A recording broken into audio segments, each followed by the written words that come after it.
సమయంలో దేవుని యొక్క వాక్యంలో నుండి కొన్ని విషయాలు జ్ఞాపకం చేసుకుంటూ వద్దాం రండి.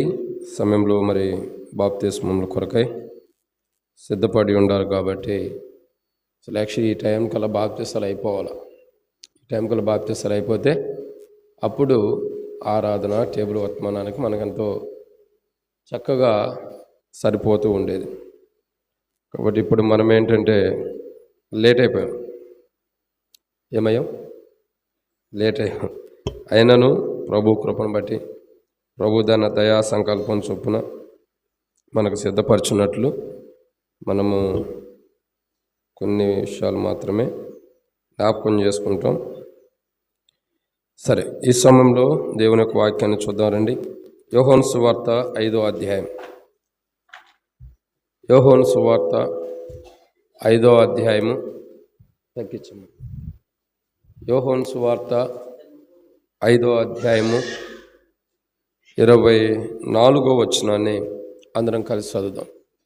యోహాను సువార్త 5వ అధ్యాయము 24వ వచనం అందరం కలిసి చదువుదాం. తీశారు అందరూ? కొత్త నిబంధన పేజీ నెంబర్ 84. నా మాట విని నన్ను పంపిన వాని విశ్వాసం ఉంచువాడు నిత్య జీవము గలవాడు. వాడు తీర్పులోనికి రాక మరణములో నుండి జీవములోనికి దాటి ఉన్నాడని మీతో నిశ్చయముగా చెప్పుచున్నాను. కాబట్టి దేవుని వాక్యాన్ని చూసినట్టయితే బైబిల్లో మనకు చెప్పబడినటువంటి మాట ఏంటంటే, ప్రియులారా, మరణములో నుండి జీవములోనికి రాబడినటువంటి అనుభవాన్ని మనం చూస్తున్నాం. మీరు అనొచ్చు, బాప్తిసాల గురించి అంటే మరి ఏవేవో వర్తమానాలు ఉంటాయి కదన్నా అంటే, వాస్తవానికి బాప్తిసం యొక్క సాదృశ్యం ఏంటంటే రోమపత్రికలో రాయబడుతూ వచ్చింది, ఆయన మరణములో పాలు పంపులు కలిగి ఉండటం. సో ఈ బాప్తిసం యొక్క అనుభవము చాలా గొప్పది. రోమ 6లో వాటి బాప్తిసం గురించి చాలా విషయాలు ఉన్నాయి. 3వ వచనంలో, క్రీస్తు యేసులోనికి బాప్తిసం పొందిన మనమందరం ఆయన మరణంలోనికి బాప్తిసం పొందుతామని మీరు ఎరగరా. కాబట్టి బాప్తిసం అన్నది చాలా విలువైంది. ఓ రకంగా చెప్పాలంటే ఒక సంతోషం కూడా. ఒక వ్యక్తి బాప్తిసం తీసుకునేటప్పుడు నాతో చెప్తూ వచ్చాడు, సంఘస్థులందరినీ, ఫ్రెండ్స్ అందరిని కూడా పిలిపించుకుని ఒక పెద్ద ర్యాలీ లాగా చేయించి బాప్తిసం, మనకంటే ఇప్పుడు బాప్తిసం తొట్టు ఉంది, వాళ్ళకి లేదు, ఒక పెద్ద ర్యాలీ లాగా చేయించుకుంటూ వెళ్ళి చెరువు దగ్గరికి వెళ్ళి బాప్తిసం తీసుకుంటూ వచ్చాడు. అంటే అది ఎంతో ఉత్సవంలాగా, ఓ రకంగా చెప్పాలంటే మన భాషలో జాతరలు అంటారు కదా, సంతోషంగా, నేను కూడా బాప్తిసం తీసుకుంటున్నాను. ఇప్పుడు మీరేమి ఏం చేయలేదు కదా, అదేమని కొందనాలు. అయితే ఇక్కడ గమనించాల్సినటువంటి కోణం ఏంటంటే, ఒక మాట ఇక్కడ రాయబడుతుంది. యోహాను సువార్త 5వ అధ్యాయము 24వ వచనంలో రాయబడిన మాట ఏంటంటే, ఒక్క మాట మీదే ఈరోజు మన వర్తమానాలన్నీ చూస్తాం. ఏంటి ఆ మాట ఏంటంటే, ఇక్కడ చూడండి, ఒక చక్కటి మాట ఉంది 24లో, మరణములో నుండి జీవంలోనికి. సో ఇప్పుడు బాప్తిసం తీసుకునే ప్రతి ఒక్కరూ వారి యొక్క అనుభవాలు కూడా చూసినట్టయితే మరణంలో నుండి ఎక్కడికి వస్తున్నారు? జీవంలోనికి వస్తున్నారు. ఇది చాలా గొప్ప ధన్యత. ఇక్కడ మరణంలో నుండి జీవంలోనికి రావటం అన్నది చాలా శ్రేష్టకరమైన ధన్యత. ఇక్కడ ఇప్పటికే చాలామంది, మేమందరం కూడా మరణంలో నుండి జీవంలోకి వచ్చి ఉన్నాం. సో ఇప్పుడు ఎంతమంది ఉన్నారన్నా బాప్తిసం? కాబట్టి ఈ యొక్క బాప్తిసం అనుభవం అన్నది చాలా గొప్పది. ఈ బాప్తిసం అన్నది చాలా గొప్పది. సరే, మరణములో నుండి ఎక్కడికి వెళ్తున్నామండి? జీవం. ఈ బాప్తిసం యొక్క అనుభవం ఏంటంటే మనకు నేర్పించేది, మరణంలో నుండి మనం జీవంలోనికి వెళ్తున్నాం. సరే, మరణం ఏంటి, జీవం ఏంటి అన్నది మనకు అర్థమవుతుంది. తర్వాత మనకు చదివితే, వాక్యం ధ్యానించుకుంటూ వెళ్తే అర్థమవుతుంది. అయితే కొన్ని విషయాలు మనం ధ్యానించమునుపు ప్రభు నడిపింపు కొరకు చిన్న ప్రార్థన. మమ్మల్ని మిక్కులుగా ఎక్కువగా ప్రేమించిన పరలోక తండ్రి, పరిశుద్ధుడివైన దేవా, మీకు స్తోత్రాలు. మీరు ఇచ్చిన కృపకై మీకు వందనాలు తండ్రి. ఈ సమయంలో ప్రభా కొన్ని లేఖన భాగాలు వాక్యం ధ్యానించబోతున్న సాయం చేయండి. బాప్తిస్మముల కొరకై కొన్ని మా వర్తమానం ధ్యానించబోతున్న సాయం చేయండి. దాసుడు కనులు యజమానుడి వైపు చూస్తున్నట్లు, దాసురాలు కనులు యజమానురాల వైపు చూస్తున్నట్లు మా కొనలు మీ వైపు వీక్షిస్తాను. మీరే సహాయం గురించి మహిమ పొందండి. దయచేసి నీ ప్రజల పక్షాన్ని కొన దయ చొప్పున దయతో నన్ను జ్ఞాపకం చేసుకోండి తండ్రి. ఈ సమయంలో ప్రభా బాప్తిస్మముల కొరకై సిద్ధపడిన నీ బిడ్డలందరూ బడి స్తోత్రాలు. ఇంకా బయట నుండి ఎవరైనా రావాల్సిన వారు ఆలస్యం అవుతుంటే వారిని కూడా త్వరపెట్టి తీసుకురండి. దుష్టుని కార్యాలు జరగకుండా కాపాడండి. పరిశుద్ధాత్మ నడిపింపులో ప్రతి ఒక్క దుష్టుని కార్యాలు బంధిస్తున్నాం ప్రభా. త్వరపెట్టి నీ ప్రజలను తీసుకురండి. వచ్చి నీ ప్రజలను బట్టి స్తోత్రాలు. మరొక మారు రావాల్సిన వారిని త్వరపెట్టి తీసుకుని మధ్య మార్గంలో సకాలం నడిపించి మహిమ పొందండి. తిరిగి మా తండ్రి ఇచ్చిన సమయానికై స్తుతిస్తూ మా ప్రభా మరి అంత మాత్రమే కాదు తండ్రి, ఈ సమయంలో ప్రభా బాప్తిసం నిమిత్తమై కొన్ని వర్తమానాలు ధ్యానిస్తున్న సహాయం చేయండి. మరొక మారు దాసుడు కళ్ళు యజమానుడి వైపు చూస్తున్నట్లు, దాసురాలు కళ్ళు యజమానుడి వైపు చూస్తున్నట్లు మా కళ్ళని మీ వైపు వీక్షిస్తున్న మీరే సహాయం అనుగ్రహించి మహిమ పొందండి. దయచేసి కింద కూర్చొని ప్రజలకంటే నేను యోగ్యుని కాదని ఒప్పుకుంటున్నా. నీ ప్రజల పక్షాన నీకున్న దయ చొప్పున దయతను జ్ఞాపకం చేసుకుని నాతో మాతో మీరు మాట్లాడి మహిమ పొంది వాక్య పెరుగులో మిమ్మల్ని ఎలా ప్రభా మా జీవితాలు సరిదిద్దుకుని మీలో మీ శరీరంలో ఎలా ప్రభా మీ యొక్క అనుభవంలో దేహంలో ఒక అవయవంగా కట్టబడాలో నేర్పించి మహిమ పొందమని ముందున్న సమయం అంతా దీవించమని తండ్రి మమ్మల్ని హెబ్రోన్ రంగుడు ప్రాంతానికి నడిపించారు వందనాలు. ప్రాంతంలో దీపస్తంభాన్ని కూడా నిలబెట్టారు వందనాలు. దీవించి ఆశ్రయించి అనేకమైన ఆత్మచేత ఈ మందిరం నింపబడినట్టు సాయించమని యేసు ప్రభు నామములో ప్రార్థిస్తున్నాను తండ్రి, ఆమేన్. కాబట్టి నలుగురా ఓకే. కాబట్టి దేవుని వాక్యాన్ని చూసినట్టయితే ప్రియులారా లేఖన భాగాల్లో కొన్ని విషయాలు ఉన్నాయి. ఏంటి మాటలు అంటే వాస్తవానికి సమయం లేదు. నేను మొదటే చెప్పే కదా, ఈ టైం కల్లా బాప్తిసాలు అయిపోవాలి. అప్పుడు ఇంకా చాలా ఉద్యోగం ఉండదు. అయినను మీరు చాలా ఆసక్తి పరులుగా ఉన్నారు కాబట్టి ఓపికతో ఉంటారన్న నిరీక్షణ నాకు ఉంది. కాబట్టి సనుగులు గొనుగులు లేకుండా మంచోళ్ళు రండి. దేవుని వాక్యంలో నుండి కొన్ని విషయాలు మనం జ్ఞాపకం చేసుకుంటూ వద్దాం రండి. బాప్తిసం మరణములో నుండి జీవంలోకి రావటం అన్నది గొప్ప ధన్యత. సో ఇప్పుడు బాప్తిసం తీసుకునే ప్రతి ఒక్కరూ కూడా మరణములో నుండి జీవంలోనికి వస్తున్నారు. సో మరణం అంటే ఏంటన్నది చాలా విషయాలు ఉన్నాయి. ఇక్కడ ఒక విషయం గమనించాల్సిన విషయం ఏంటంటే యేసుక్రీస్తు ప్రభువారి మరణంలోకి వెళ్ళక ముందు మనలో జరగవలసిన కొన్ని విషయాలు ఉన్నాయి. గుర్తుపెట్టుకోండి. బాప్తిసం తీసుకునే వాళ్ళు పర్టికులర్గా మీరు రాసుకోండి పెన్న పేపర్ పెట్టి. యేసుక్రీస్తు ప్రభువారి యొక్క మరణంలోనికి పాలు పంపులు పొందక మునుపు, అంటే ఆయన మరణంలోనికి వెళ్ళక మునుపు మనలో జరగవలసిన కొన్ని విషయాలు బైబిల్లో ఉన్నాయి. సో మనలో ఏం జరగాలి అసలు? ఇప్పుడు బాప్తిసం అన్నది ఏంటి? ఆయన మరణంలో పాలు పంపులు కలిగి ఉంటాం, అంతే కదండి. రోమా 6:3 అదేగా రాయబడుతూ వచ్చింది. 6:23 ఏముంది? రోమా 6:23 ఏముంది? పాపం వల్ల వచ్చే జీతము మరణం అని ఉంది. అంటే ఒక రకంగా మన జీవితాల్లో మరణం మన పాపాలను బట్టి వస్తుంది. దేన్ని బట్టి వస్తుందండి? మన పాపములను బట్టి మనకు మరణం వస్తుంది. ఇప్పుడు ఏం చేసాము?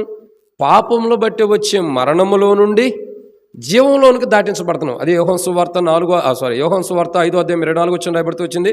మరణములో నుండి జీవంలోనికి. సో పాపం వల్ల వచ్చే జీతం మరణం నుండి జీవంలోనికి మనం దాటించబడుతున్నాం. మీరు అనుకోవచ్చు మరణం అంటే మేము ఇంకా బ్రతికే ఉన్నాం కా బ్రదర్ అంటే, ఈ మరణం కాదండి. పాపం వల్ల వచ్చే జీతం మరణం అని బైబిల్ అంటుంది.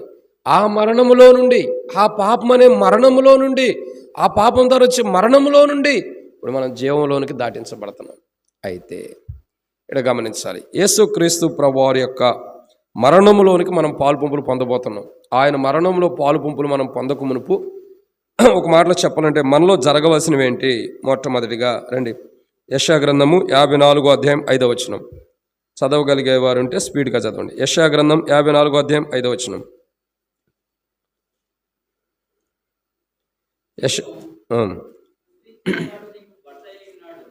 నిన్ను సృష్టించిన వాడు నీకు భర్త అయి ఉన్నాడు, సైన్యములకు అధిపతి యెహోవా అని ఆయనకు పేరు. కాబట్టి ఇక్కడ మనం గమనించాల్సిన కోణం ఏంటంటే ఇంకో విషయం ఉంది. ఇశ్రాయేలు యొక్క పరిశుద్ధ దేవుడు నీకు విమోచకుడు, సర్వలోకమునకు దేవుడని ఆయనకు పేరు. కాబట్టి ఇక్కడ మొదటి కోణాన్ని చూస్తున్నాం. ఏంటి మొదటి కోణం అంటే యేసుక్రీస్తు ప్రభువారి యొక్క మరణంలోకి వెళ్ళకముందు మనలో జరగవలసిన మొదటిది ఏంటంటే నీ సృష్టికర్తను నువ్వు గుర్తెరగాలి. ఏం చేయాలండి? ఆల్రెడీ పాపం వల్ల వచ్చే జీతం మరణం కాబట్టి పాపాలను బట్టి మనం చచ్చిన స్థితిలో ఉండవు. మనం జీవంలోకి వెళ్ళాలంటే ఇప్పుడు పాపంను బట్టి మనం చనిపోయిన స్థితి నుండి జీవంలోకి బ్రతికున్న అనుభవంలోకి మనం రావాలంటే మొట్టమొదటిగా మనం చేయాల్సిన మొదటి పని యేసుక్రీస్తు ప్రభువారి యొక్క మరణంలో పాలు పంపులు పొందక మునుపు మన జీవితంలో జరగాల్సిన మొదటిది ఏంటంటే మన సృష్టికర్తను మనం గుర్తెరగాలి. దేన్ని గుర్తెరగాలండి? సృష్టికర్తను. అంటే సృష్టికర్తను గుర్తెరగటం ఇంపార్టెంట్.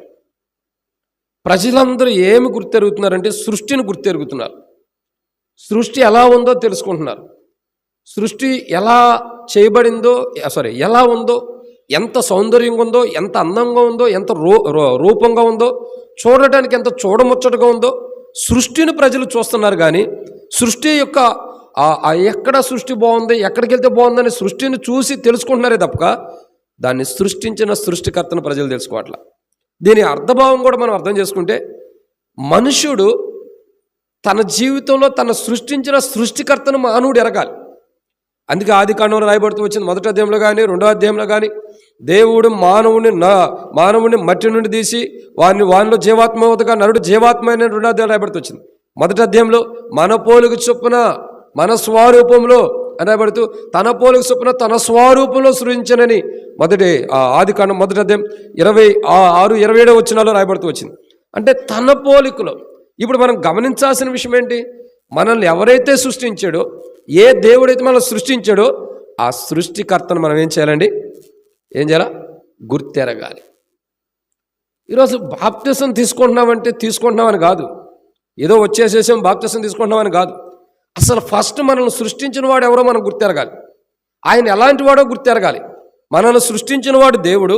ఆయన ఎలాంటి వాడంటే, యెషయా గ్రంథం 55:5 రాయబడుతూ వచ్చింది, నీ ఇశ్రాయేలు యొక్క పరిశుద్ధ దేవుడు, నీ విమోచకుడు. ఆయన ఎలాంటి వాడండి? పరిశుద్ధ దేవుడు అంట.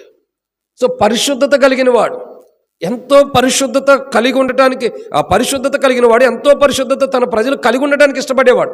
సో ఇక్కడ మొదటి కోణం ఏంటంటే ప్రియులారా, దేవుని వాక్యం చెప్పే మాట, మరణములో నుండి జీవంలోకి వెళ్ళకముందు, ఒక మాట చెప్పాలంటే, యేసుక్రీస్తు ప్రభువారి యొక్క మరణంలో పాలు పంపులు పొందకముందు మన జీవితంలో జరగాల్సిన మొదటి పని ఏంటంటే, సృష్టికర్తను మనం గుర్తెరగాలి. నేను సృష్టించిన వాడు. ఒక మాటలో చెప్పాలంటే, మనకు రక్షణ సృష్టించిన వాడు, మనకు మారు మనసును సృష్టించిన వాడు, నూతన జీవాన్ని మనకు సృష్టించినటువంటి వాడు. ఇక్కడ మన సృష్టికర్తను మనం ఎరగాలి. అంటే సృష్టికర్త అంటే పాపాల నుండి విమోచించడానికై రక్షకుడిగా మనకి ఈ లోకానికి వచ్చి ప్రాణం పెట్టిన సృష్టికర్తను మనం గుర్తెరగాలి. సో ఆయన నా కొరకే ఈ లోకానికి వచ్చాడు. నా సృష్టికర్తే నా కొరకు మరణించాడు. నా సృష్టికర్తే నా కొరకు చనిపోయాడు. నా సృష్టికర్తే నా కొరకు తిరిగి లేపబడ్డాడు. ఇప్పుడు నేను కూడా నా సృష్టికర్త యొక్క అనుభవంలోకి వచ్చి నేను కూడా చనిపోయి ఆయనలోనే లేపబడుతున్నాను అన్న అనుభవం ప్రాముఖ్యత. సో మొదటిది చూసినట్లయితే, మొట్టమొదటిగా యేసుక్రీస్తు ప్రభువారి యొక్క మరణంలోనికి మనం పాలు పంపులు పొందక ముందే మన జీవితంలో జరగాల్సిన మొదటిది ఏంటంటే, మన సృష్టికర్తను మనం గుర్తెరగాలి. ఆయన పరిశుద్ధుడు, ఆయన పవిత్రుడు. ఎంత పరిశుద్ధుడు, ఎంత పవిత్రమైన వాడో, ఆయన ఎంత గొప్ప విమోచకుడో గుర్తెరగాలి. నేను ఆ పాపం నుండి విమోచించేవాడు. పాపం నుండి విమోచించడానికి సృష్టికర్తగా ఉన్నాడు. మనల్ని సృష్టించే విషయంలో సృష్టికర్తగా ఉన్నాడు.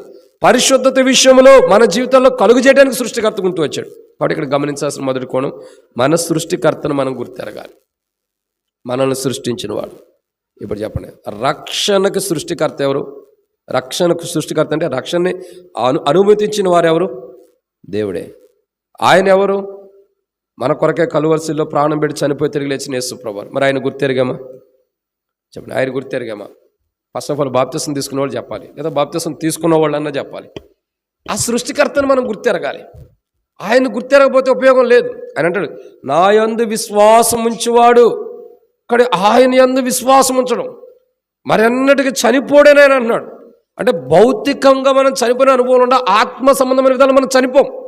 సో మన సృష్టికర్త ఎలాంటి వాడంటే, మనల్ని సృష్టించిన వాడు మనం ఆత్మానుసారంగా చనిపోకుండా మనల్ని కాపాడటానికి మన పరిశుద్ధతనిచ్చి మనకు విమోచన ఇచ్చినటువంటి వాడు.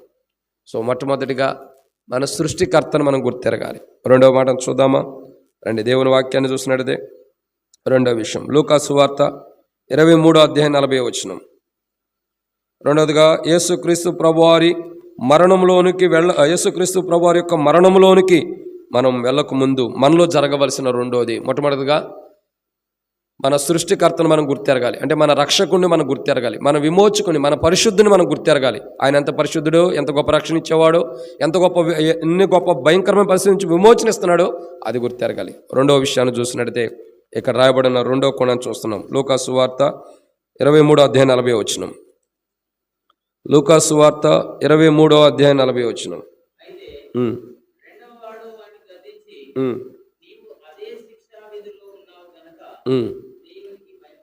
చాలన్న. కాబట్టి ఇక్కడ మనం చూస్తున్న రెండో కోణం ఏంటి? రెండో మాట ఏంటంటే, నీ కనుక దేవునికి భయపడవా. ఏమనందండి? దేవునికి భయపడవా. సో రెండో విషయం ఏంటంటే, ఆ యేసుక్రీస్తు ప్రభువారి యొక్క మరణంలోనికి పాలు పంపులు మనం పొందక మునుపు మన జీవితంలో జరగవలసిన రెండోది ఏంటంటే ఆ మరణంలోకి వెళ్ళక మునిపే సృష్టికర్తను గుర్తెరగాల, విమోచకుడు, రక్షకుడు, ఇంకా పరిశుద్ధత కలిగిన దేవుణ్ణి గుర్తెరగాల. రెండోదిగా చూస్తున్నట్టయితే ఆయనకు భయపడాలి. ఎవరో భయపడాలండి? ఆయనకి. సో ఆయనకి భయపడటం అంటే ఏంటి? చాలామంది అంటారు, అమ్మో అమ్మో దేవుడు దేవుడు దేవుడు, అమ్మో దేవుడిని చూస్తే అమ్మో దేవుడు ఏం చేస్తాడని భయపడతారు. ఆ భయం కాదు, అది ఉండొద్దని నేను అంటలా. అసలు భయం ఏంటంటే, నేను తప్పు చేస్తుంటే దేవుడు చూస్తున్నాడు, నేను ఒక అబద్ధం ఆడుతుంటే నా దేవుడు చూస్తున్నాడు, నేను మోసం చేస్తుంటే నా దేవుడు చూస్తున్నాడు, నేను పాపం చేస్తుంటే నా దేవుడు చూస్తున్నాడు, నేను ఏ పొరపాటు చేసినా, ఏ తప్పు చేసినా, ఏ పాపం చేసినా నా దేవుడు చూస్తున్నాడు కాబట్టి నేను ఇది చేయకూడదు. అది దైవ భయం అంటే. దేవుని ఎడల భయం కలిగి ఉండటం ఇది. సో దేవుని ఎడల మనం భయం కలిగి ఉండాలి. సో ఆయన మరణంలోకి పాలు పంపులు పొందకమును మన జీవితంలో జరగాల్సిన రెండో కోణం ఏంటంటే, దేవుడు అంటే భయం కలిగి ఉండాలి. లోకంలో సామెత ఉంది, మీ అందరికి పరిచయం అయి ఉంటుంది. కాబట్టి భయం లేని కూడా ఏం చేసింది తెలుసా మీకు? చూడండి ఎంత చక్కగా గుర్తుపెట్టుకున్నాం. ఇంతకుముందు వారం ఏ వాక్యం చెప్పామో గుర్తుపెట్టుకోండి అంటే మళ్ళీ బుక్స్ తిరిగేస్తాం, ఏమి రాసుకున్నాము ఏంటన్నది. కానీ లోకంలో ఉన్నాయి చూడు, మనకి ఎంత గుర్తుంటాయో. సాతానుడు అంతే, మనకు లోకంలో ఉన్న వాటిని బాగా గుర్తు చేపిస్తాడు. భయం లేని కూడా ఏం చేసిందండి, బయటికి వెళ్ళి బజార్లో గుడ్డి పెట్టిందట. ఏమిటికి ఉపయోగం ఉంది? ఇంటికాడ పెడితే యజమానుడు అన్న తింటాడు, పెంచి పోషించేవాడన్న. బయట పెడితే ఉపయోగం ఉంది? భయం లేదు కదా. సో ఇక్కడ గమనించాల్సిన కోణం ఏంటంటే, భయం అన్నది ప్రభు యందు దేవుని ఎడల మనం భయభక్తులు కలిగి ఉండాలి. ఆయన అంటే భయం కలిగి ఉండాలి. సో మనం దేవుని యొక్క సన్నిధిలోకి వచ్చి ప్రభు యొక్క మరణంలో పాలు పంపులు పొందుతున్నామంటే, ప్రభు అంటే భయం లేనప్పుడు, దేవుడు అంటే భయం లేనప్పుడు, దేవుని భయం మనలో లేనప్పుడు మనం ప్రభు యొక్క మరణంలో పాలు పంపులు పొందినా కానీ అది ఏదో బాప్తిసం తీసుకోవడానికి తప్ప ఉపయోగం ఉండదు. ఎవరొకరు బలవంతము, ఎవరో ఒకరు ప్రేరేపణ బట్టో, ఏదో అందరూ తీసుకున్నారు నేను కూడా తీసుకోవాలను, లేదా అందరూ కూడా రొట్టె ద్రాక్షారసం తాగుతున్నారు నేను తిని తాగాలను, దీని కొరకు తీసుకుంటారు తప్ప నిజమైన కార్యం కలిగిన వారు బాప్తిస్మం అంటే ఆయన మరణంలోనికి పాలు పంపులు పొందటం. ఆయన మరణంలోనికి పాలు పంపులు అంటే మొట్టమొదటిగా ఏంటండి, సృష్టికర్తను గుర్తెరగాలి. ఆయన విమోచకుడు, రక్షకుడు, పరిశుద్ధుడు, ఆయన గుర్తెరగాలి. రెండు, ఆయనకు భయపడాలి. భయపడినట్టు నటించామా మన బ్రతుకంతా నటనతోనే ఉండిద్ది. ఎప్పుడూ కూడా భయపడినట్టు నటించకూడదు. అందుకే ఉన్నది ఉన్నట్టుగా ఒక క్రైస్తవుడు ఎలాంటి వాడు అంటే అద్దం లాంటివాడు. నిజం చెప్పాలంటే ఒక క్రైస్తవుడు ఎలాంటి వాడు? అద్దం లాంటివాడు. అద్దం దగ్గరికి వెళ్తే, మనం ఒక మిర్రర్ దగ్గరికి వెళ్తే మనకేం కనపడింది చెప్పండి? మన ముఖం ఏముందో అదే కనపడింది, మనం ఏ వస్త్రాలు వేసుకున్నామో అదే కనపడుతుంది. ఇంకా లేనిదేం కనపడతాయా? కనపడవు. ఎందుకని? ఇప్పుడు చూడండి, ఏదైనా వీడియో కాల్ మాట్లాడుతుంటే తలకి ఏదో పెడుతున్నారు, ముఖానికి ఏదో పెట్టుకోవచ్చు అంటే ఇవన్నీ ఇప్పుడు వీడియో కాల్లో వచ్చి అతను అన్ని రకాలు పెట్టుకుంటున్నారు. కానీ అద్దం దగ్గరికి వెళ్తే నువ్వు ఎన్ని పెట్టినా నీకేముందో అదే కనపడిద్ది. క్రైస్తవుడు ఎలాంటి వాడు అంటే అలా ఉన్నట్టు బయటకు కనపరుచుకునేవాడు. దేవుడు అంటే భయం కలిగినటువంటి వాడు, దైవ భయం కలిగిన వాడు. కూర్చున్నాను, లేచినను, మాట్లాడినాను, ఏం చేస్తున్నాను సమస్తమును దేవుడు చూస్తున్నాడన్న భయంతో జీవించేటటువంటి వాడు, దైవ భయం కలిగినటువంటి వాడు. ఈరోజు మనం బాప్తిసంలోకి పాలు పంపులు పొందుతున్నామంటే, ఆయన మరణంలోనికి పాలు పంపులు పొందబోతున్నామంటే దైవ భయం మనలో ఉండాలి. చాలామందికి చూడండి, తల్లిదండ్రులు అంటే భయం ఉండదు. కొంతమంది తల్లిదండ్రులు అంటే భయం ఉండదు. భయం లేకే తల్లిదండ్రులు ఏది పడితే అది తిడతారు, తల్లిదండ్రుల్ని ఏది పడితే అది తిడతారు. అసలు పిల్లలు ఒక మాట చెప్పమంటారా? ఈ దినాల్లో చాలామంది యవనస్తులు త్వరగా ఎందుకు చనిపోతున్నారు చెప్పండి? చాలామంది యవనస్తులే కాదు, ఇంకా చాలామంది కూడా అనేక మంది ఎందుకు త్వరగా చనిపోతున్నారు చెప్పండి? బైబిల్ ప్రకారం ఎన్ని సంవత్సరాలు మానవుడికి ఆయుష్ ఉంది? ఆరంభం చెప్పొద్దండి, అది 960 చిల్లర ఉంది. ఇప్పుడు వచ్చేసేసరికి 70 సంవత్సరాలు. ఎవరికి? మానవుడికి ఆయుష్ బైబిల్ ప్రకారం. ఇప్పుడు ఎన్ని సంవత్సరాలు బతుకుతున్నారు చెప్పండి? మహా బతికితే 30, 35, 40, 50 సంవత్సరాల లోపే ఏ యాక్సిడెంట్ అనో, ఏ ప్రమాదం వచ్చిందో, హార్ట్ స్ట్రోక్ వచ్చిందనో, ఇంకోటి చచ్చిపోతున్నారు. ఎందుకు చెప్పండి? ఎందుకు చనిపోతున్నారు మనుషులు? ఎలా ఎప్పుడైనా ఆలోచన చేశారా? దానికి ఆన్సర్ కూడా బైబిల్లోనే ఉంది. నిర్గమాకాండంలో మనం చూసినట్టయితే, నీవు దీర్ఘాయుష్మంతుడు అగినట్లు నీ తల్లిదండ్రులు నువ్వు దీర్ఘాయుష్మంతుడు అవ్వాలంటే నువ్వేం చేయాలా? నీ తల్లిదండ్రులను సన్మానించాలి. అంటే ఇప్పుడు తల్లిదండ్రులను సన్మానిస్తల్లా, తల్లిదండ్రులు కొట్టేవాళ్ళు తిట్టేవాళ్ళు ఎక్కువయ్యారు కాబట్టి దీర్ఘాయుష్యం మనకు తక్కువైపోతుంది. ఎక్కువ సంవత్సరాలు మనం జీవించకపోవడానికి కారణం అదే. ఏంటి? తల్లిదండ్రులు సన్మానిస్తల్లా. తిట్టేవాళ్ళు, కొట్టేవాళ్ళు, అవమానించేవాళ్ళు, అవసరమైతే తీసుకెళ్ళి ఓల్డ్ ఏజ్ హోమ్లో పడేసేవాళ్ళు కూడా ఉంటారు. అందుకే మనం తల్లిదండ్రులు సన్మానించట్లేదు కాబట్టి మన జీవితం ఎక్కువ ఆయుష్ అన్నది పొడిగించబడతల్లా. సో వీళ్ళెవ్వరికీ దైవ భయం లేదు. తల్లిదండ్రులు సన్మానించామంటే అర్థం ఏంటి? దేవుని మాటకు లోబడినట్టు. దేవుని మాటకు లోబడ్డామంటే దేవుని భయపడినట్టే. సో దేవుని భయపడపోవటమే తల్లిదండ్రులు తిట్టానో కొట్టానో తీసుకెళ్ళాను ఓల్డ్ ఏజ్ హోమ్లో పడేసేది. ఓ తల్లిదండ్రులను తిడుతున్నావన్నా కొడుతున్నావన్నా వాళ్ళు ఇష్టం వచ్చిన బూతులు మాట్లాడుతున్నావు అంటే కారణం ఏంటి?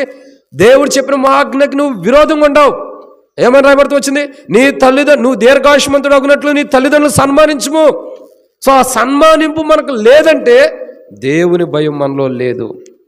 ఇప్పుడు దేవుని భయం లేనప్పుడు యేసుప్రభు వారి యొక్క శరీరంలో యేసుప్రభు వారి యొక్క మరణములో మనం ఎలా పాలు పంపులు పొందుతాం? ఆయన ఆజ్ఞనే నెరవేర్చినప్పుడు, ఆయన ఇచ్చిన ఆజ్ఞని మనం గైకొన్నప్పుడు, నీ తల్లిదండ్రులు సన్మానించమన్నాడు, ఇంకేం చేయమనలా, సన్మానించు అని చెప్పాడు. నీ తల్లిదండ్రులు సన్మానించలేనప్పుడు దీర్ఘాయువు నీకు ఉండదు. దాన్ని బట్టి అర్థం ఏంటంటే దేవునికి భయపడతల్లా, దేవుని ఆజ్ఞకి మనం భయపడతల్లా. ప్రియులారా, రెండో కోణం, ఆయన మరణములోనికి మనం పాలు పంపులు పొందక మునుపు మన జీవితంలో జరగాల్సిన రెండోది, మొట్టమొదటిగా చెప్పినట్టే ఒకసారి రాసుకోండి. నాకు అసలుకే మతిమరుపు ఉంది, మీకు కూడా ఉందంటే కష్టం. సో మొట్టమొదటిగా ఏంటండి?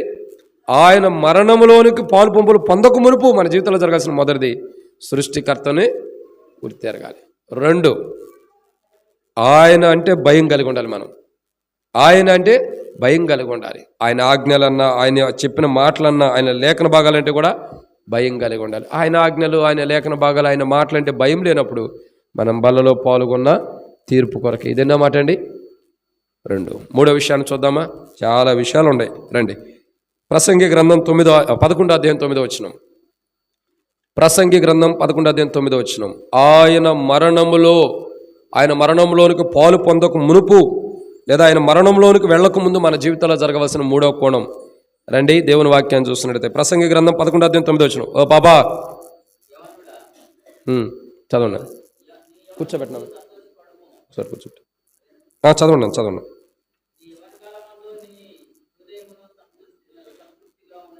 ఒక్క నిమిషం. బాప్తీసం తీసుకునే వాళ్ళు ఎవరమ్మా? చేతులు ఎత్తండి.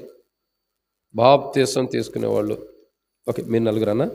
ఓకే, అయితే మీరు చదవగలుగుతారు అక్క బైబిల్? చదువుతారా? చదవండి. ప్రసంగి 11:9 చదవండి. యవనుడా,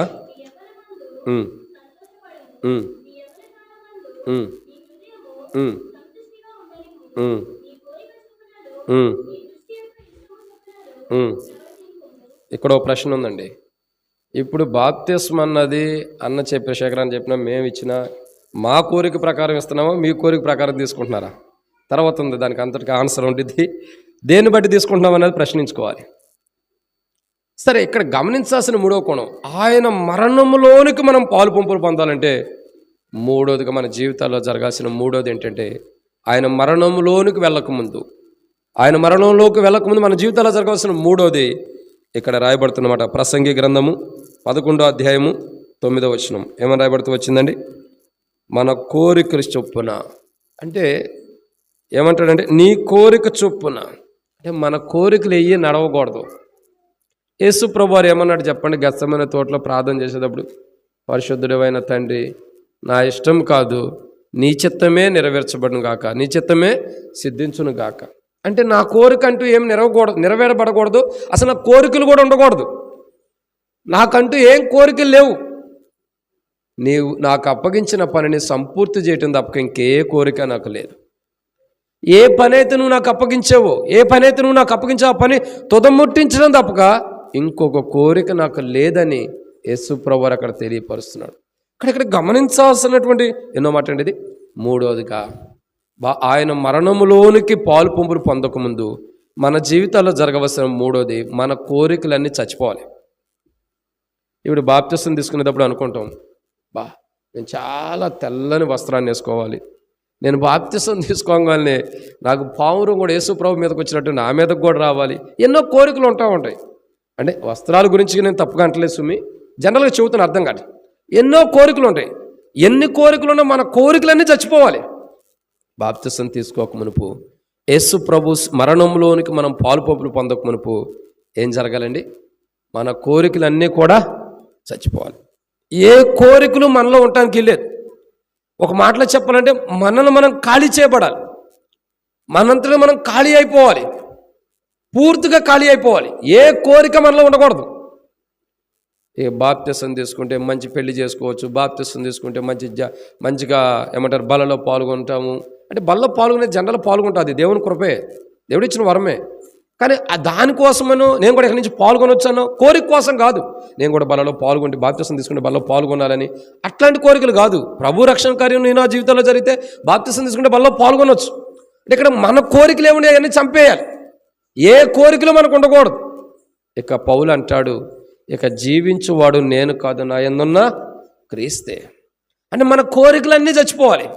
ఆయన మరణంలోనికి మనం పాలు పంపులు పొందక మునుపు మన జీవితంలో జరగాల్సిన మూడవది ఏంటంటే మన కోరికలన్నీ చచ్చిపోవాలి. ఏ కోరికలు మనకు ఉండకూడదు, ఏ కోరిక కూడా మనకు ఉండకూడదు. చాలామంది అనుకుంటారు దేవుని నమ్మితే, యేసు ప్రభువారిని నమ్మితే, ప్రార్థన చేస్తే ఏది అడిగితే అది ఇస్తాడంట. ఇప్పుడు నేను బాప్తిసం తీసుకున్న తర్వాత ప్రార్థన చేస్తే నాకు ఒక కారు కావాలి, కారు ఇస్తాడు. కొరికేషన్ ఫోన్ ఒకటి కావాలి, అది ఇస్తాడు. కొరికేషన్ ఫోన్ అంటే యాపిల్, అది ఇస్తాడేమో. మంచి బంగ్లా ఇస్తాడేమోనని ఈ కోరికలతో బాప్తిసం తీసుకోవద్దు. బాప్తిసం తీసుకునేటప్పుడు నిన్ను నువ్వు ఖాళీ చేసేసుకోవాలి. ఇక నువ్వంటూ ఏమి ఉండకూడదు. చివరికి నీ స్వభావం, నీ మనస్తత్వం, నీ ఆలోచనలు కూడా నివసించకూడదు. పూర్తిగా మనం మరుగైపోవాలా, ప్రభువే మనలో వసించాలి. నా కోరికలన్నీ చచ్చిపోవాలి. అసలు ఏ కోరిక మనకు ఉండకూడదు అక్కడ బాప్తిసం తీసుకునేటప్పుడు. అంటే ఏ కోరిక అంటే మనం అనేకమైన కోరికలు కలిగి ఉంటాం. చెప్పే కదా, కొన్ని కోరికలు మనకు ఉంటాయి, అది కావాలి, ఇది కావాలి. సో అవన్నీ చంపేసుకోవాలి. ఇది ఆత్మ సంబంధమైన విధానంలో నేను చెబుతున్న, భౌతికమైన కోరికల గురించి కాదు. ఆత్మ సంబంధమైన విధానాన్ని మనం పొందుకోవడం కొరకే భౌతికమైన కోరికలన్నింటిని కూడా చంపుకోవాలి, మన ఆశలు, మన కోరికలు. అప్పుడు ఆయన మరణంకి వెళ్తానికి ఇంకా నీకేం కోరిక లేదు కదా, నీకు కావాల్సింది ప్రభువే. ఇంకేం కోరికలు ఉంటాయి అంటే నీకంటూ వెనకాల ఇంకేమీ లేదు. నువ్వు ఖాళీ చేయబడి ప్రభు ఒక్కడే ఉంటే చాలన్న కోరికతో వెళ్తున్నావు కాబట్టి అప్పుడు ఆయన మరణంలో పాల్గొన్న ఒక అర్థం ఉంటుంది. ఇది 3. 4వ విషయాన్ని చూద్దామండి. 4వ మాటను చూసినట్టయితే రండి, దేవుని వాక్యం చూసినట్టయితే లూకాసు సువార్త 23:41. లూకాసు సువార్త 23:41.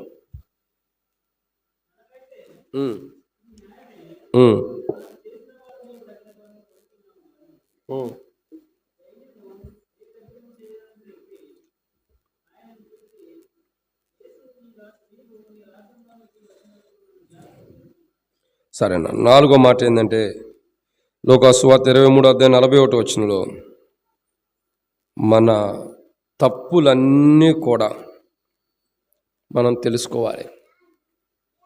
అక్కడ ఆ వ్యక్తి అంటాడు, అయ్యా ఇది మనకు న్యాయమే, కానీ ఆయన ఏ తప్పు అంటే అక్కడ అర్థం ఏంటి? ఇది మనకు న్యాయం అంటే తాను ఏం తప్పు చేసాడో తెలుసుకున్నాడు. సో బాప్తిసం తీసుకోవాలంటే ఆయన మరణంలో పాలు పొందక మునుపు మన జీవితాల్లో జరగవలసిన ఎన్నో మాట అండి ఇది 4వదిగా ఏం జరగాలంటే మనం చేసిన తప్పులు మనం తెలుసుకోవాలి. ఇప్పుడు మనం తప్పు చేసామని తెలుసుకుంటే ఏమైద్ది? మనం తప్పు చేసామని తెలుసుకుంటాం, అప్పుడు ఏమైంది చెప్పండి? పశ్చాత్తాపడతాం. సో పశ్చాత్తాపడితే ఏమైద్ది? వాటిని ఒప్పుకుంటున్నాం. ఒప్పుకుంటే ఏమైద్ది?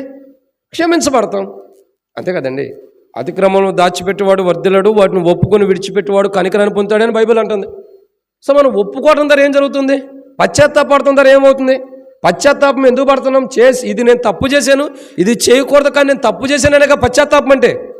ఇది నేను తప్పు, ఇది చేయకూడదు కానీ నేను చేశాను, ఇది నేను తప్పు చేశానని వేదనతో దుఃఖంతో కన్నీరు గార్చనేగా పశ్చాత్తాపం అంటే. అంటే ఇక్కడ అర్థం ఏంటండి? ఆ వ్యక్తి చేసిన తప్పును తెలుసుకున్నాడు. మనం బాప్తిసంలో పాల్గొనాలంటే ఆయన మరణంలో పాలు పంపులు కలిగి ఉండకముందు మనం తెలుసుకోవాల్సినటువంటి 4వది ఏంటంటే మనం ఏం తప్పులు చేసామో అది తెలుసుకున్నప్పుడు వాటిని ఒప్పుకుంటాం. ఏం చేస్తామండి? వాటిని ఒప్పుకుంటాం. అప్పుడు అవి ఉండటానికి ఇష్టపడం. ఏవైతే మనలో తప్పులు ఉన్నాయో, ఏ తప్పులైతే మనం చేసామో వాటన్నిటిని మనం ఒప్పుకుంటాం. సో ఒప్పుకోవటం ద్వారా ఏం జరిగిద్ది? మనం ఫ్రీ అయిపోతాం. ఇప్పుడు చూడండి, మనసులో ఏదన్నా బాధ ఉందనుకోండి, అది ఎవరికన్నా చెప్పుకుంటే ఏమైద్ది? కొద్దిగా తేలిక అనిపించింది. అవును కదండి. మన బాధ ఎవరికైనా పంచుకుంటే ఎలా ఉంటుంది? మనకి సంతోషంగా ఉంటుంది. మన బాధ మనమే భరిస్తూ ఉంటే ఏదో వెలుతుగా, ఏదో లోపల ఏదో బాధగా, దుఃఖంగా, ఎవరితో మాట్లాడలేం, ఎవరి మనసు ఇప్పి ఎవరితో మాట్లాడలేం, లోపల ఏదో బాధ ఉంటా ఉంటుంది. సో ఇక్కడ గమనించాల్సిన కోణం ఏంటంటే, మనం ఏ తప్పు చేసామో మనం తెలుసుకుంటే దాన్ని ఒప్పుకోవడానికి అవకాశం ఉంటుంది. సో ఏ తప్పు చేసామన్నది మనం తెలియకోకుండా, అంత తెలియనంత భ్రమలో మనం ఉంటామా? ప్రతి ఒక్కరూ అబద్ధం ఆడుతున్నామంటే అబద్ధం అని తెలుసు, మోసం చేస్తున్నామంటే మోసం అని తెలుసు, పాపం చేస్తున్నామంటే పాపం అని తెలుసు, వ్యభిచరిస్తున్నామంటే వ్యభిచరిస్తున్నామని తెలుసు, అన్నీ తెలుసు. మరి తెలిసినప్పుడు ఇది తప్పు అని తెలిసినప్పుడు దాన్ని ఏం చేస్తాం? మనం ఒప్పుకుంటాం, ఒప్పుకుంటాం. ఆయన మరణములో పాలు పంపులు పొందకమునుపు మన జీవితంలో జరగవలసిన 4వది ఏంటంటే, మనం ఏ తప్పు చేసామో మనం తెలుసుకోవాలి. అది తెలుసుకున్నప్పుడు దాని నిమిత్తమే మనం సరిదిద్దుకుంటాం.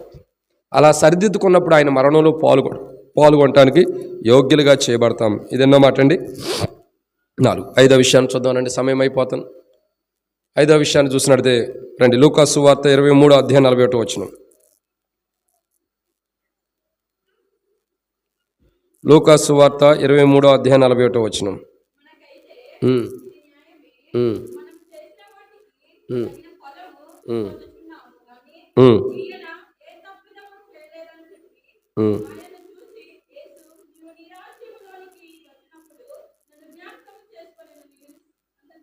చాలమ్మా.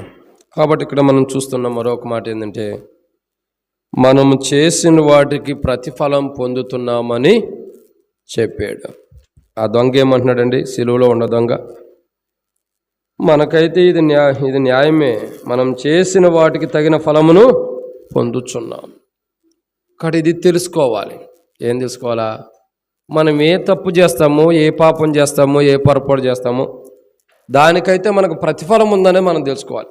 ప్రకటన 22:12 ఉంది, వాని క్రియలు చొప్పున ప్రతి వానికి ఇచ్చుటకు నేను సిద్ధపరిచిన జీతము నా యొద్ద ఉందన్నాడు.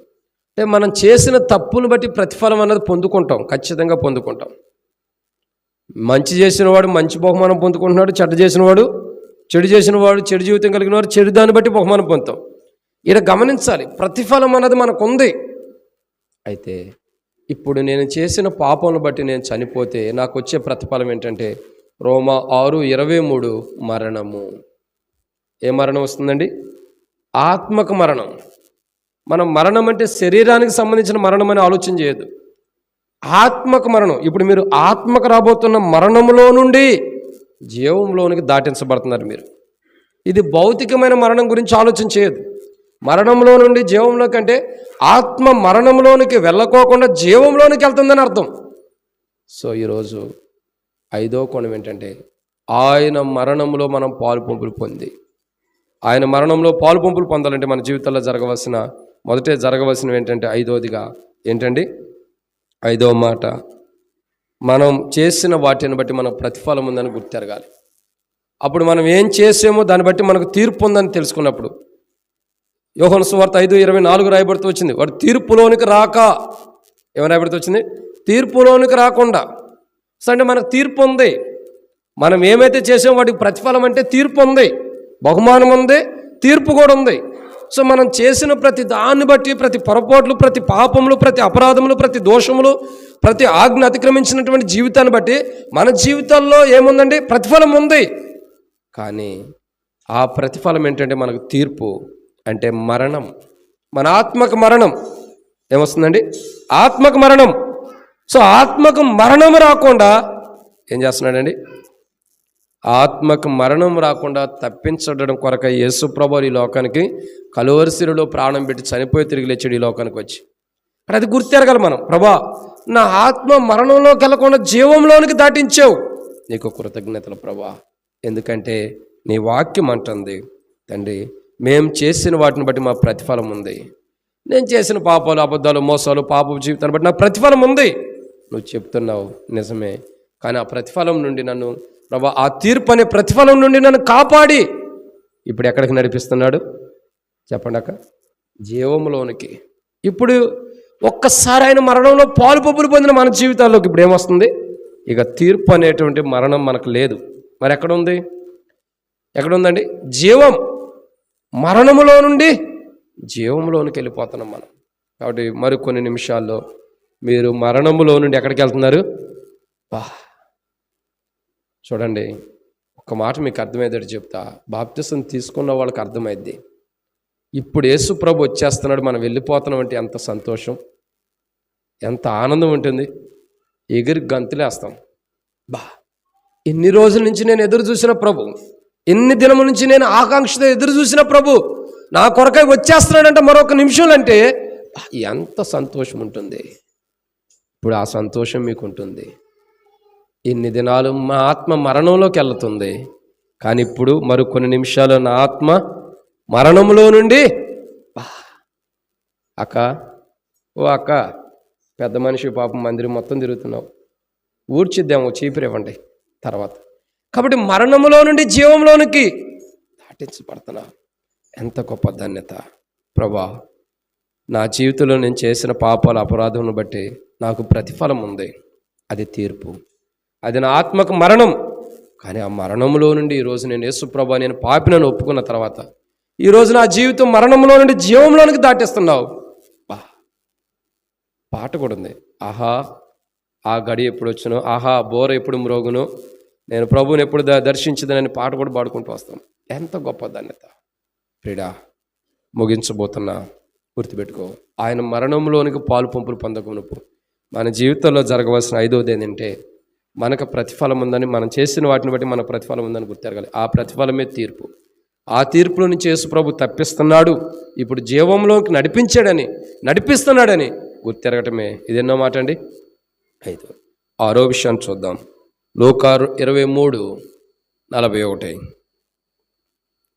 లూకాసు సువార్త 23:41. లూకాసు సువార్త 23:41.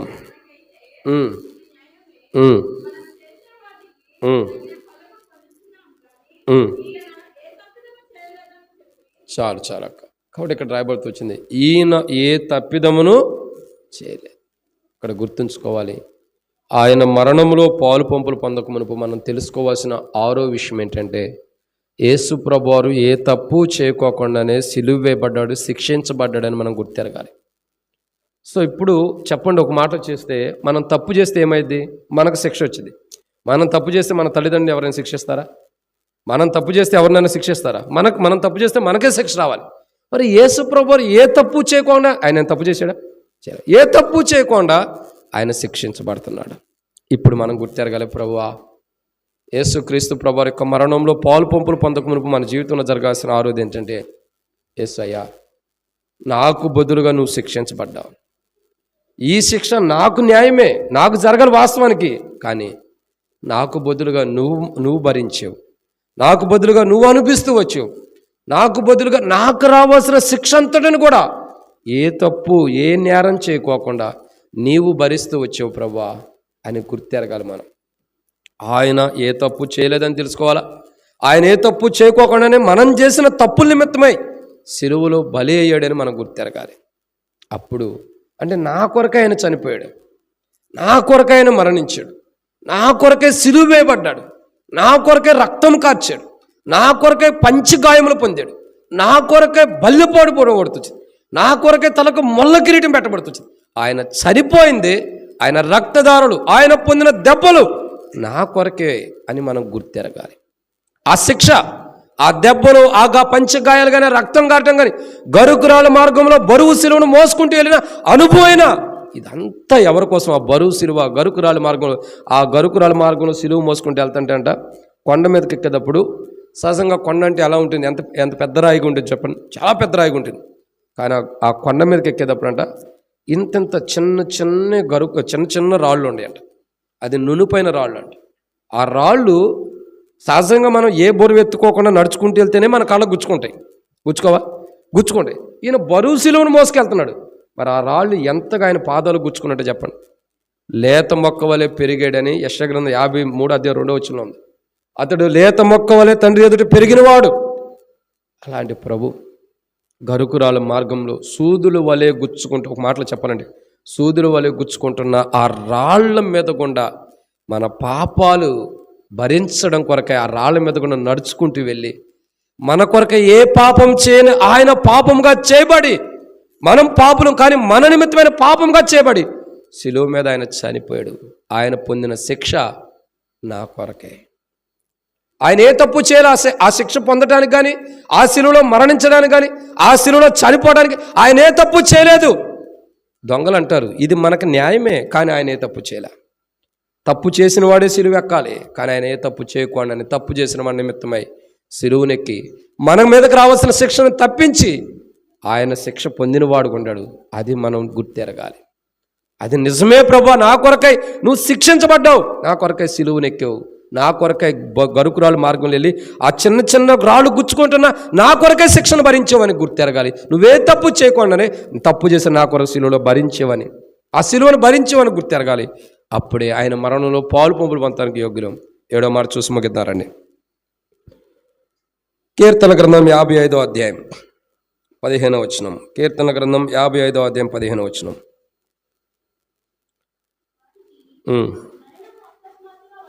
వారికి మరణము అకస్మాత్తుగా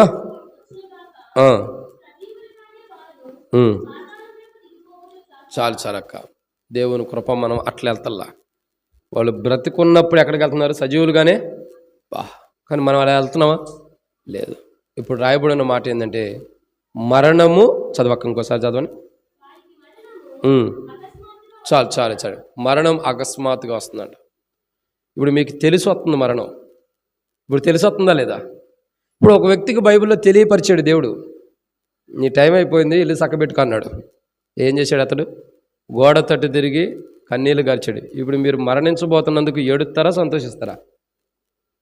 చెప్పాలి అక్క. సంతోషమా, ఏడుపా? ఎవరికైనా చచ్చిపోతున్నాం అంటే ఏడుపు ఉండిద్దా, సంతోషం ఉండిద్దా? ఇప్పుడు ఏడుస్తారా, సంతోషిస్తారా అక్క? చెప్పండి, పెద్దగా చెప్పండి, నాకు కొద్ది చెవుడు ఉంది. ఏం చేస్తాం? ఏదో సమాధానం ఇవ్వండి అక్క, పర్లేదు ఏదైనా. నేను అర్థం చేసుకుంటా. చెప్పండి, ఏడుస్తున్నారా, సంతోషిస్తావా? మరణిస్తున్నామంటే అక్క ఇప్పుడు ఏం చేస్తున్నారు మీరు? అది చెప్పండి. వాళ్ళు మరణం వచ్చిన వాళ్ళు ఏం చేస్తారు అనేది కాదు, మీరేం చేస్తారు? సరే నేను చెప్తా చూడండి. పై మాటలు చెప్పొద్దు, నేను చెబుతా. మరణం వస్తుందంటే అందరూ ఏడుస్తాం. ఎవరికి భయం ఉండదు. మరణం అంటే కొంతకాలం జీవించాలి కదా. మనం జీవించాల్సిన దినాలన్నీ ఒకసారి కళ్ళెదురు కనపడితే నువ్వు చచ్చిపోతున్నావు అంటే ఎవరికైనా జీవించాలని ఉండేది. ఒక మరణం వస్తుందంటే ఎవరైనా ఏడుస్తారు. కానీ ఈ మరణం అంటే నవ్వుతాం, సంతోషిస్తాం. ఎందుకంటే నేను సమస్తాన్ని ఈరోజు చచ్చిపోతున్నా, ఇప్పుడు క్రీస్తుతో కూడా లేపబడుతున్నా. నా మరణం ఎంతో గొప్పదే. ఈ మరణం గొప్పదే. ఈ మరణం మనకు సంతోషాన్ని ఇస్తుంది. అయితే ఒక మాట, మానవుడికి మరణం ఎప్పుడు వచ్చిద్దో తెలియదు. కాబట్టి నువ్వు అసలు ఎందుకు చచ్చిపోతున్నావు కూడా తెలుసుకోవాలి. దేని కొరకు చచ్చిపోతున్నావు? ఇప్పుడు బాప్తిస్మం అంటే యేసు ప్రభువులు శరీరంలోకి రావటం, ఆయన మరణంలో పాలు పంపులు పొందటం. అంటే ఆయన ఎలా చనిపోయాడు అలా చనిపోయిన అనుభవం బాప్తిస్మం అంటే. అసలు నువ్వు ఎందుకు చచ్చిపోతున్నావో తెలుసుకోవాలి. ఇప్పుడు బాప్తిస్మం తీసుకుంటున్నామంటే మనిషి చచ్చిపోతున్నాడు, ఎందుకు చేస్తున్నాడో తెలవద్దా? ఎవరైనా చచ్చిపోతారు. ఇప్పుడు నేనుండా, షుగర్ వచ్చింది అనుకో, నాకు ఇంకా రాలేదండి దేవునికి వందనాలు. షుగర్ వచ్చింది అనుకోండి, షుగర్ వచ్చి ఏదైనా కాలుకి ఏదైనా దెబ్బ తగిలితే తర్వాత ఆ దెబ్బను బట్టి షుగర్ తినేయటం ద్వారా దేహం పాడైపోయి చచ్చిపోయే వాళ్ళు ఉంటారు. చనిపోతున్నాడంటే షుగర్ ఎక్కువే చనిపోయాడు అంటారు మనం. కొంతమందికి హార్ట్ వచ్చి చచ్చిపోయాడు అంటాం, కొంతమందికి బీపీ ఎక్కువే చచ్చిపోయాడు అంటాం, కొంతమందికి యాక్సిడెంట్ అయి చచ్చిపోయాడు అంటాం. ఒక్కొక్కటి చచ్చిపోతున్నాడంటే దేనికో దానికి చచ్చాడని చెప్పి మనం చెబుతాం. ఇప్పుడు చనిపోయేవాడు ఎందుకు చనిపోతున్నాడో కూడా తెలుస్తుంది. షుగర్ని బట్టి, హార్ట్ని బట్టి, ఇంకా బలహీనతలను బట్టి చనిపోతున్నాడని చెప్పగలుగుతున్నాం. మరి మనం ఎందుకు చచ్చిపోతున్నాం? ఇప్పుడు మన మరణం ఏంటో కూడా మనకు తెలియాలి కదా. షుగర్ని బట్టి చనిపోయాడు, ఓకే. బీపీని బట్టి చనిపోయాడు, ఓకే. హార్ట్ని బట్టి చనిపోయాడు, ఓకే. మరి మనం ఎందుకు చచ్చిపోతున్నాం? ఒక్కొక్కరు ఒక్కొక్క రోగాన్ని బట్టి చనిపోతున్నారు. షుగర్ని బట్టి, వ్యాధిని బట్టి, ఇంకో రోగాన్ని బట్టి చచ్చిపోతున్నారు. అంటే షుగర్ ఉండే వాళ్ళందరూ తప్పుకు అర్థం చేసుకోవద్దు సుమి, మమ్మల్ని అంటున్నాడు అనుకోవద్దు, క్షమించండి. మిమ్మల్ని గురించి కాదు, ఒక అర్థం చెబుతున్నా. ఒక్కొక్కరు ఒక్కొక్క రోగాన్ని బట్టి చచ్చిపోతున్నారు, అవునా కదండి? ఒక్కొక్కరు ఏం చేయకుండా జ్వరం వస్తేనే ఎమ్మటే చచ్చిపోయి ఉంటారు, ఒకరు తలనొప్పి వస్తే చచ్చిపోయి కూడా ఉంటారు. చెప్పలేము, అది ప్రమాదకరమైనది, బయటకు ఒకేసారి బయటచ్చు. అంటే ఒక్కొక్కరు దేని చచ్చిపోతున్నారు, ఏ రోగాన్ని బట్టి చచ్చిపోతున్నాడో తెలిసిద్ది. కానీ మనం ఎందుకు చచ్చిపోతున్నాం మనకు తెలియాలి కదా. ఇప్పుడు మనం ఎందుకు చనిపోబోతున్నాం? బాప్తిస్మం అంటే మనం చనిపోయి క్రీస్తుతో కూడా లేపడం. అందుకే మరణములో నుండి, అసలు నువ్వు మరణం ఎందుకు పొందుతున్నావో తెలియకపోతే మరణించిన ఉపయోగం ఏంటి? అసలు ఎందుకు మరణిస్తున్నాం? మనకు మరణం ఎందుకు వస్తుందో తెలియనప్పుడు మనం మరణించిన ఉపయోగం లేదు. మనం మరణించిన ఉపయోగం లేదు. అందుకే తిమోతిలో మాట చెబుతాడు, అర్థం లేని బ్రతుకు వ్యర్థం అంట. అర్థం లేని బ్రతుకు వ్యర్థం. ఎందుకు చచ్చిపోతున్నామో తెలియదు అన్నప్పుడు చచ్చిపోతే ఉపయోగం ఏంటి? చాలామంది ఉంటారు, ఏదో భార్యాభర్తల మధ్యలో గొడవ జరగగానే ఉరిపెట్టి చచ్చిపోతారు ఒక అమ్మ, లేదా ఒకడేళ్ళ చెరువులో దూకి చచ్చిపోతాడు. తల్లిదండ్రులు తిట్టాడంటే చచ్చిపోతారు పిల్లలు ఏదన్నా అన్నారంటే ఏదో ఒకటి చేసుకుని చచ్చిపోయేవాళ్ళు ఉన్నారు. ముందు దాగో లేదా ఊరి పెట్టుకుని ఇంకోటి కూడా చనిపోయాడు. నువ్వు ఎందుకు చచ్చిపోతున్నావో తెలియాలిగా, అర్థం ఉండాలి కదా. అర్థం లేని చావు ఎందుకు? సరే, వాళ్ళ చావులు ఎలా ఉంటాయి అన్న తర్వాత మనం ఎలా చనిపోతున్నాం, ఇప్పుడు అది ఇంపార్టెంట్. మనం ఎలా చనిపోతాం, మన చావు ఎలా ఉండబోతుంది. ఎందుకంటే చావు అంటే భౌతికమైన చావు గురించి కాదండి. మన ఆత్మ నరకానికి వెళ్ళిపోకుండా మన పాపముల చేత చచ్చిపోయిన స్థితిని ఇప్పుడే ప్రభువులోనే తొలగించేసుకున్నాం. ఒక రకంగా చనిపోవటం అంటే విరిగి నలిగిపోవటం. ఒక మాట చెప్పాలంటే దావీదు భక్తుడు అంటే కదా, నువ్వు బలులు కోరినట్లా నేను ఇవ్వగలను, 51వ కీర్తనలు అంటాడు. కానీ నువ్వు అది కోరే దేవుడు కాదు. ఏం కోరుతున్నాడు దేవుడు? విరిగి నలిగిన హృదయం. అంటే మరణం అంటే మనం విరిగి నలిగిపోవటం. సమస్తం మనలో ఉండవన్నీ విరిగి నలిగిపోవటం. ఇప్పుడు ఏదైనా ఒక చెక్క ఉంది, ముగిస్తున్నా చూడండి, ఒక స్టిక్ ఉంది లేదా ఒక అద్దం ఉంది, అద్దం విరిగిపోయింది అనుకో, మళ్ళీ అది అతికిస్తే ఎలా ఉంటుంది చెప్పండి? ఎంత అతికిచ్చినా అతికిచ్చినట్టే ఉంటుంది. అంటే ఇక అది అతికిచ్చినా అతుకులాగానే ఉంటుంది. మనం సంపూర్తిగా అద్దం అనే కాకుండా పూర్తిగా ఇరిగిపోయి ఉండాలి. మనం పూర్తిగా ముక్కల చెక్కలైపోయి ఉండాలి. మీరు ఎప్పుడైనా మన పెద్దవాళ్ళు కట్టెలు కొట్టేటప్పుడు వెళ్తే వారు గొడ్డలు తీసుకుని కట్టెలు కొడుతున్నప్పుడు ఒక చిన్న రౌతులు లాంటి చిన్న రౌతులుగా పొట్టు లాంటిది బైక్లో వేస్తూ ఉంటుంది కట్టెలో ఉండి. అది మనం తీసుకొచ్చి మళ్ళీ బోగు చేసి ఎక్కడ పెట్టగలుగుతామా? చిన్నవి వదిలేస్తాం. కట్టెలు నరికేసిన తర్వాత దాంతో మనకేంటని అంటే అంతగా మనం ఆ చిన్న పొట్టి ఎలా ఉందో అంతగా మనం నలిగిపోయి ఉండాలి.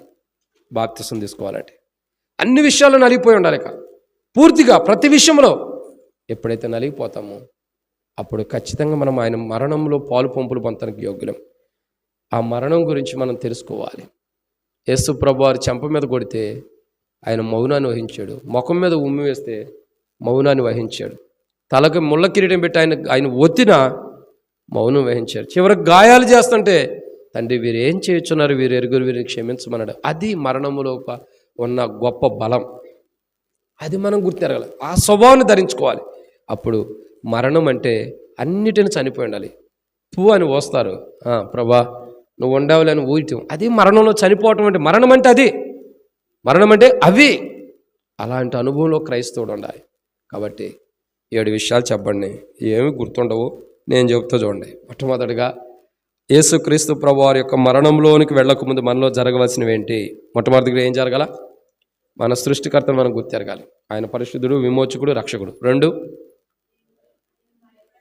ఆయనకు భయపడాలి. 3, ఏందమ్మా చెప్పండి అక్క, పెద్దగా చెప్పండి. అరే మన కోరికలన్నీ మన ఇష్టాలన్నీ చచ్చిపోవాలి. 4, అక్క ఏ తప్పు చేసామో దాన్ని తెలుసుకుని ఉండాలి. తెలుసుకుంటే దాన్ని ఒప్పుకోగలుగుతాం. 5వదిగా మనం చేసిన వాటికి ప్రతిఫలం ఉందని, తీర్పు ఉందని గుర్తెరగాలి. అప్పుడు తీర్పులోకి రాకుండా దేనికి ఏ వ్యక్తి తీర్పులోకి వస్తుందో సరి చేసుకోవడదో తీర్పులోకి రాం. 6, ఆయన ఏ తప్పు చేయకుండానే శిక్ష భరించాడు, శిక్షించబడానని తెలుసుకోవాలి. 7వదిగా ఇది మర్చిపోయారు, మరణం అకస్మాత్తుగా వస్తుంది. కానీ మనకు మరణం సహజంగా ఎవరికైనా మరణం ఎందుకు వస్తుంది అనేది ఎవరైనా చెప్పగలుగుతారు, పలానా దాన్ని బట్టి మరణం వస్తుందని. సో మనకు మరణం ఎందుకు వస్తుందో చెప్పగలుగుతారు? ఇప్పుడు చెప్తారా? మరణం ఎందుకు వస్తుంది? ఇప్పుడు మరణం కొన్ని నిమిషాలు మనకు రాబోతుంది. ఎందుకు వస్తుంది? క్రీస్తుతో పాటు మరణించబోతున్నాం కదా. ఎందుకు ఆ మరణం వస్తుంది? ఎందుకంటే మన పాపాలను బట్టి మనం చనిపోయి దేవునితో కూడా ఉండటం కొరకై ఈ మరణం మనకు సంప్రాప్తి అవుతుంది. ఆయనతో పాటు పరలోక రాజ్యంలో ఉండటం కొరకై ఇటు మరణం మన జీవితాల్లోకి వస్తున్నందుకు దేవునికి కృతజ్ఞత చెల్లించి ఒక మాట చెప్పనండి, మరణం మన జీవితాల్లోకి వస్తున్నందుకు అంటే యేసు ప్రభు యొక్క మరణంలో మనం పాలు పొందుతున్నందుకు కూడా దేవుని స్తుతించేవారికి ఉండాలి. అట్లాంటి అనుభవంలో ఉండే వారమై ఆయన మరణంలో పాలు పంపులు కలిగి ఉన్నట్లు ప్రభు సాయం చేయను గాక. ఆమేన్.